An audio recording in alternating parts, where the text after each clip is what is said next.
Welcome back, it's Paul Magalife here with a video on me working on some of the model trains that I've got.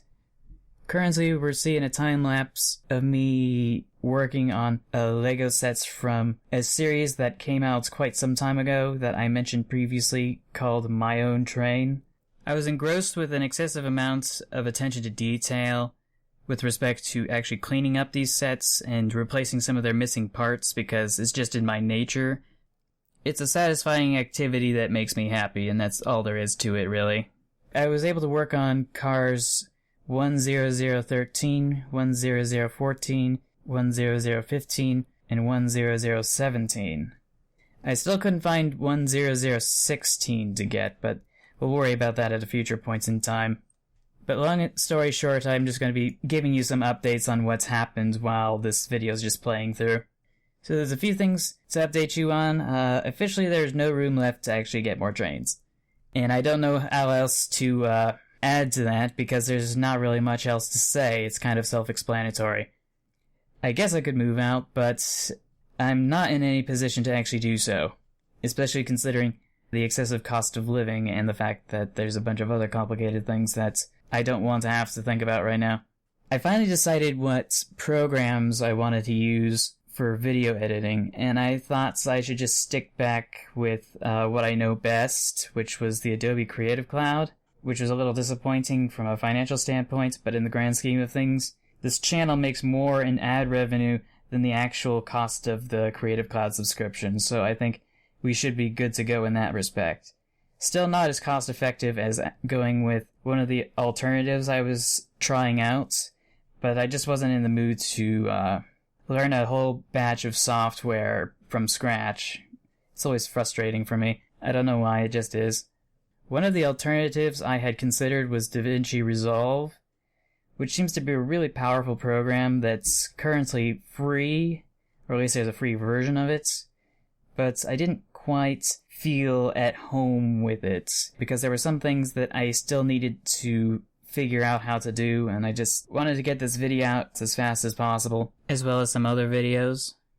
I've been dabbling on video remixes of certain internet memes in my spare time, but I'm not sure I'm going to post it on this channel though, because that's not what people are looking for on this channel. They're looking for train stuff on this channel, not internet memes. But if you really want to see it here, we can totally arrange that. Maybe I'll leave a poll up in the top right corner. Get your opinion on what I should do with those vids. If I should just post them somewhere else or just post them here. Anyway, the second option I was thinking about was the most recent version of Sony Vegas Pro, which in 2018, at least in January of 2018, is Vegas Pro 15. I thought that would be a good idea. And I was starting to look at some of the tutorials, and that sounded also very promising. But I started working with the software, and something just didn't quite jive with me. I also tried Adobe Premiere Elements, which I had purchased before the fall semester had ended. And I feel that was kind of a big mistake in some respects. And the reason for that is that, although it kind of functions like Adobe Premiere Pro, it just feels like a hollowed out version of it. And it doesn't do all the things that I want it to do in the ways that I wanted it to do so. Trimming video footage, for example, kind of just throws me off because in Premiere Pro, if you trim a segment, that segment of video is going to stay floating in the timeline, in the nonlinear timeline or whatever, which is counterintuitive, but if I did the same thing in Adobe Premiere Elements, it would take that segment that was deleted and then take the rest of the footage and drag it to where the opening had been. And I didn't like that very much. That actually made some things a little bit more difficult. And I had some technical issues with some other things. Because I was working on trying to get this computer, a Windows 2000 computer, back up and running again after it had been sitting dormant in the hallway for a few years. Actually, I think almost a decade now, if not more.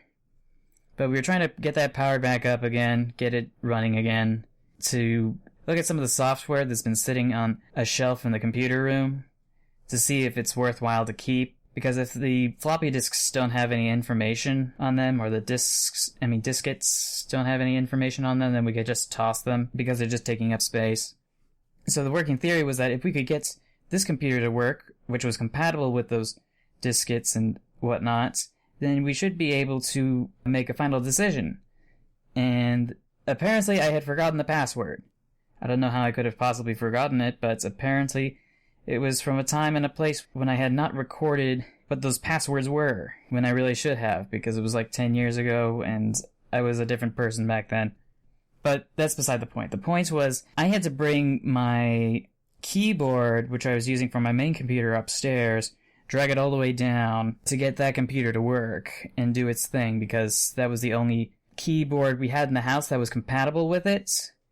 And I had to bring it back up and down the stairs over and over again, because the Bluetooth keyboard that I was using upstairs to replace it, which I had gotten for Christmas, had some physical limitations that were getting in the way of me doing stuff for this channel. Like, I had some hotkeys for recording video games and stuff, and that hotkey didn't exist physically on this keypad, for example. And I was facing some other technical issues, like pushing a button on the keyboard, this Bluetooth keyboard, and it would just, like, continuously file a stream of endless letters. Like, I'd push the P button and it would just keep going and going, and I'm like, why is this happening to me? And then I'd have to go and fix it up, but that's only one facet of this story. I mean, the ultimate point of this story is that I was playing musical chairs with this Bluetooth keyboard and the hardwire keyboard, and in the process, I found myself in a position where I had pulled out a cord, a USB cable, that was hooked up to an external drive, and I had forgotten to safely eject it from the computer before pulling it out, so I basically corrupted the entire drive, which really broke my heart. And I really could have avoided this if I had thought about this twice. And the method by which I was trying to salvage it was also kind of regrettable, but in hindsight, I'll be able to get the hard drive back from the business that I had given it to restore, because I'd basically gone to some place to get it repaired and to get all the information salvaged, but I realized that I was able to do the same thing at home. And I was reminded about that after the fact, and I felt like a complete idiot for not realizing that, but I don't know, I just didn't trust myself as much as I trusted somebody else to do that work for me. But I guess if you want something done right, you just have to do it yourself. So the silver lining is that I'll probably be able to get it back and take care of it on my own terms. And that should be just about it for that. School's coming around the corner. It's the 20th as I'm recording this. It was like the 17th or 16th when I was recording this video footage, but currently as I'm recording this audio, it's like the 20th and school starts on the 24th. And obviously that makes me anxious. That's just in my nature. And I've got 3 courses. The first one's Urban Planning 136, which I was going to take last semester, but I wasn't able to actually get accepted into the course last semester because I was on the wait list and there was no room left. So I just had to go. And there was Music 10A, which was the other course I needed to take to fulfill some of the Area C credits that I need to graduate, which for some reason I had completely forgotten, because they were like GE courses and stuff. I don't know how I could have forgotten something like that, but I was going to take that, follow the motions necessary for graduation, and I was going to take another letter C course called Philosophy 10, and I'm not entirely sure what it's going to entail, but I could have a general idea of what it might be about. I would think it would delve more into the history and theory behind philosophy and the meaning of life than actually getting into too much detail about the kinds of ways of looking at life itself and what it's about.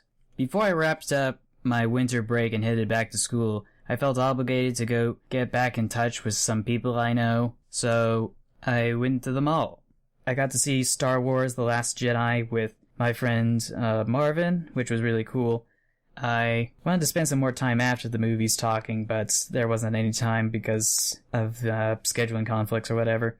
I won't give any spoilers, but I had no idea where on earth Disney was going to go next with the series, because many of the story arcs that had started in The Force Awakens have kind of wrapped up, and there's no indication on what's going to happen next. Don't get me wrong, I still trust Disney to continue to amaze me as they have previously with the Star Wars franchise, but I left the movie theater with more questions than answers about the story itself, namely where it's going to go next. I also got to see one of my friends that I've known since high school. You might know them as Metagross Freak on YouTube, and if you haven't, there's a link to her channel in the description down below. And if you're browsing YouTube on a desktop, there's gonna be another link to her channel in the top right corner of my channels page under a listing titled Channels of Friends. I gave her a present when we met at the mall since I could not get anything in time for her birthday or Christmas while I was juggling school and work during the winter. I think I got her a Grimlock. A Transformers Grimlock. I forget which rendition of it is and which canon it's part of, but just take my word for it. That's what I gave her, and I think she's posted a video on that, so maybe I'll leave a link to that in the description and in the cards as well, up in the upper right-hand corner of the video. But it was really nice to see her again as well, get caught up, and talk about some other important things that I feel she has an area of expertise in, or at least more expertise than I do. So I think I know what to do with some of my executive decisions related to my life and stuff, thanks to that quality time I spent. And was there anything else? Oh, I do have to find another job though, because my seasonal position over at where I was working previously has finally expired, and there was no interest in keeping me on until the next winter holiday season, Bonanza, Electric Boogaloo, and all that. The last thing I want to mention, though, actually happened before I met Metagross Freak at the mall. In the mall's food court, I had impulsively put $1 into a claw machine to pass the time, and I set my sights on a pair of micro fidget spinners. For the sake of irony, this claw machine was unique because it allowed 2 players to operate it simultaneously, and the wall separating the 2 play areas was only a few inches high. Little did I suspect that I would actually win in the funniest way possible, because my claw flicked what I had just grabbed into the prize chute of the adjacent play area, and now I have 2 fidget spinners and I don't know what to do with them. I don't think there's anything else I have to say. So I guess I'll see you all in the next video, and until then, take care, stay awesome, stay true to yourself, and remember to never give up.